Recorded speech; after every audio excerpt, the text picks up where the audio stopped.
that would honor veterans throughout the year and help us better understand what they go through during and after their tours of duty. NBC Bay Area's Garvin Thomas joins us now with tonight's Bay Area Proud. Garvin. Janelle, every veteran has a story, but Dr. Daniel Bernardi's is perhaps more interesting than most. He joined the Navy at 17, then left on not so good terms. There was a stint in Hollywood as a writer and show host before dedicating himself to academia, getting a doctorate in film.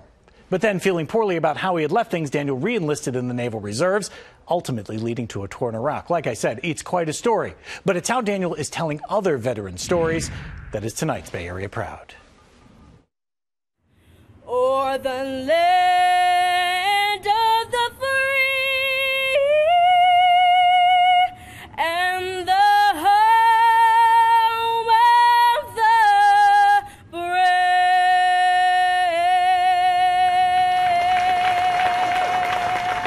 As it was at most Veterans Day ceremonies this past weekend, at San Francisco State University, the people of honor were easy to spot, be their service on full display or just hinted at. What veterans are, they're our family members. Except, though, for one man in the second row.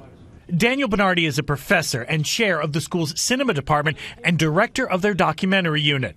He is also a naval veteran, serving among his many tours of duty, one in Iraq just 4 years ago. 2009, my number gets punched, right?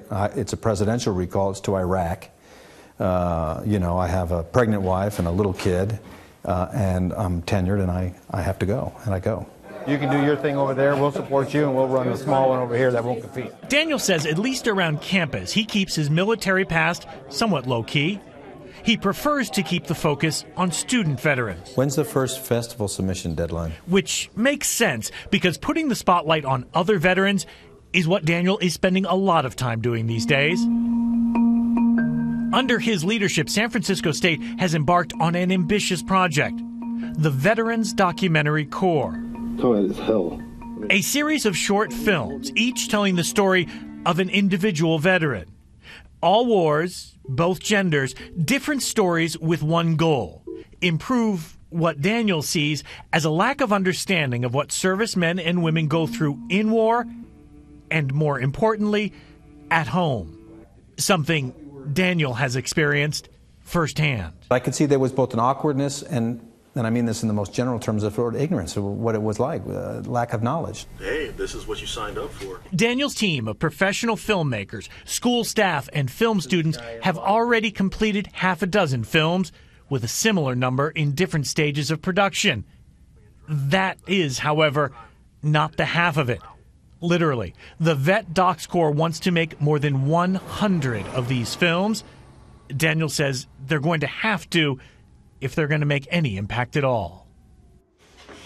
So these are very high-quality films, and they're done by filmmakers. You know, one of the things I asked him is, well, we've heard from veterans before, what's different about this, why this? And he said, often those are testimonials. Those are, validly hearing from the veteran speakings. These are stories told by professional filmmakers that are going to connect with people in a way that those might not. The reason doing so many is you can't tell the story of veterans in one story. So by having 100 plus, you have a database to then go to different wars, men, women, all types of service to get a broader understanding. And now we're starting to understand better what they go through overseas, and particularly in his case, what they are going through now that they're back home. Very interesting. Thank you. He's at San Francisco State, correct? San Francisco State, yes. Thank you, yeah, Garvin. really powerful. Thanks, Garvin.